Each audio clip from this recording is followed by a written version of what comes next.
Sobat sehat bahagia tercinta, hipertensi atau tekanan darah tinggi sesungguhnya bisa disebut juga sebagai pandemi dunia saat ini atau juga pagebluk bagi masyarakat di Indonesia.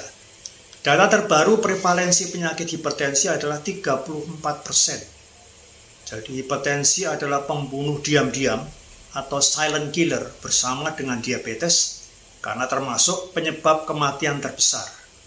Memang ada bukti kuat bahwa faktor genetik berkontribusi pada risiko seseorang mengalami hipertensi. Orang dengan riwayat keluarga hipertensi memiliki risiko lebih tinggi untuk terkena hipertensi. Kali ini saya akan jelaskan bagaimana pola hidup, pola pikir, dan pola makan menjadi sebab terjadinya hipertensi. Tapi jangan lupa silakan subscribe channel ini bagi yang belum pernah, dan tonton sampai selesai video ini supaya mendapatkan informasi yang lebih lengkap. Yang pertama adalah pola hidup yang berpengaruh terhadap hipertensi. Seperti kurangnya aktivitas fisik bisa menyebabkan kelebihan berat badan atau obesitas yang merupakan faktor risiko utama untuk hipertensi.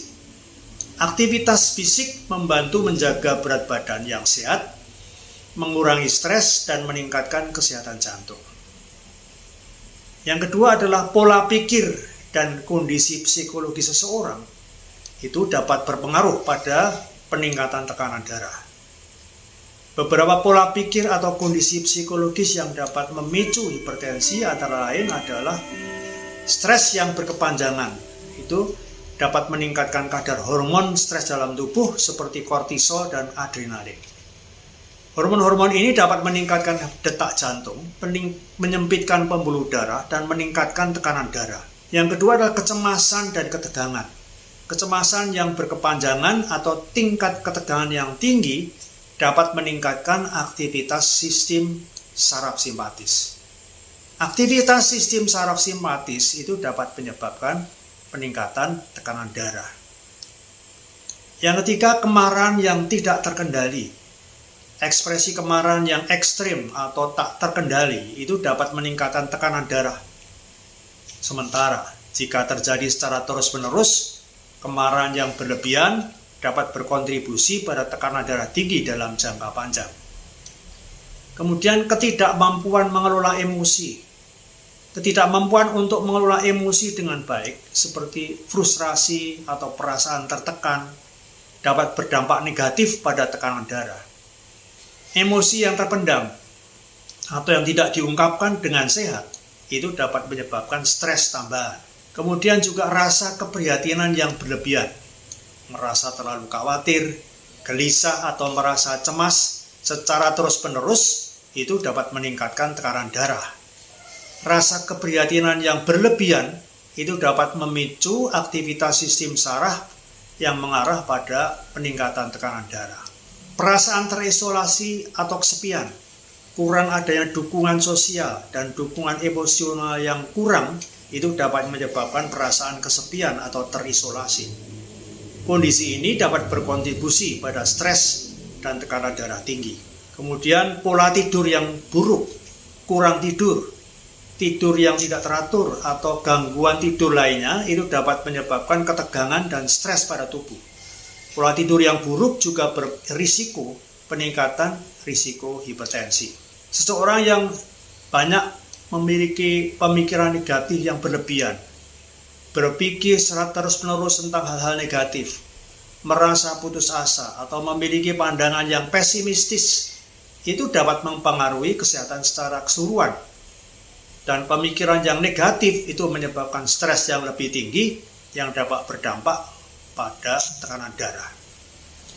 Cara mengatasi dampak pola pikir yang memicu hipertensi antara lain adalah dengan melakukan meditasi atau relaksasi.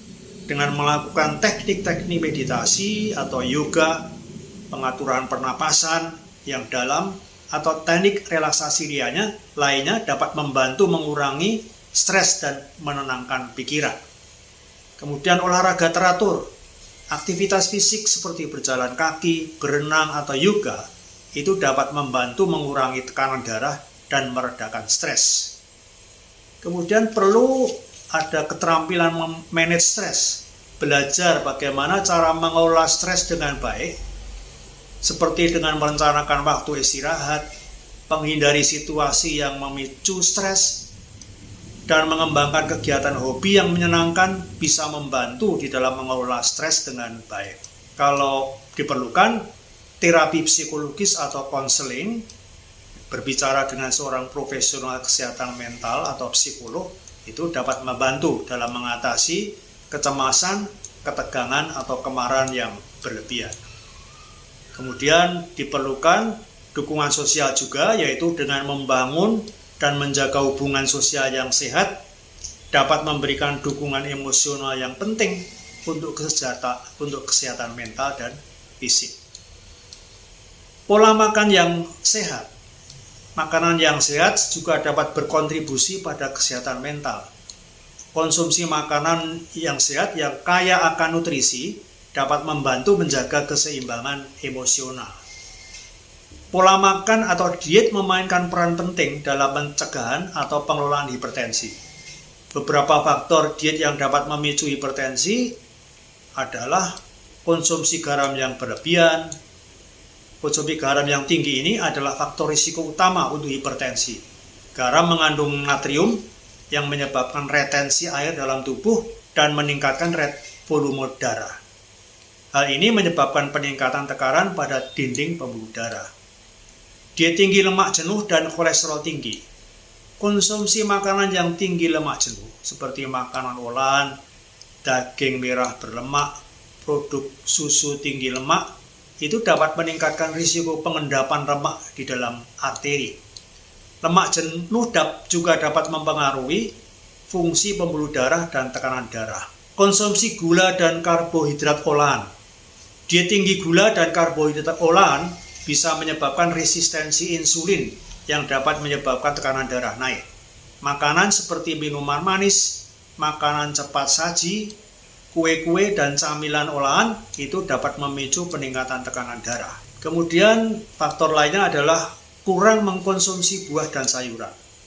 Buah dan sayuran yang mengandung serat, vitamin, mineral, dan antioksidan itu penting untuk kesehatan pembuluh darah. Kemudian tingginya konsumsi kafein atau minuman beralkohol.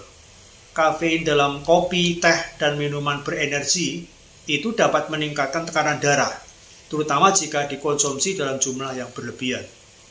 Alkohol dalam jumlah berlebihan juga dapat meningkatkan tekanan darah dan merusak pembuluh darah. Diet rendah kalium dan magnesium.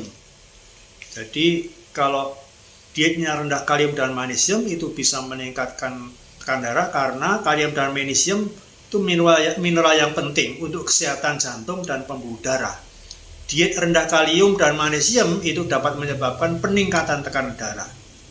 Beberapa contoh bahan makanan yang mengandung kalium misalnya adalah buah-buahan, pisang, jeruk, semangka, kurma, alpukat, sayuran bayam, wortel, brokoli, kubis, tomat, labu, kacang merah, ikan salmon, ikan tuna, dan contoh bahan makanan yang mengandung magnesium seperti kacang almond, kacang mete, biji bunga matahari, biji labu, kacang merah, sayuran bayam, kangkung, brokoli, edamame, kubis, kacang panjang, buah pisang, alpukat, dan daging.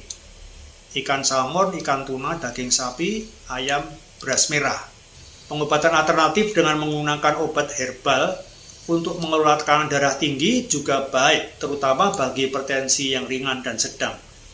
Beberapa obat herbal yang telah banyak digunakan termasuk daun seledri, daun kumis kucing, herba pegagan, meniran, rimpang temulawak, rimpang kunyit, buah mengkudu, manggis, dan lain-lain. Banyak faktor risiko hipertensi adalah hal-hal yang dapat dikontrol dengan perubahan gaya hidup sehat, seperti diet seimbang, olahraga teratur, manajemen stres, dan penghindaran kebiasaan buruk.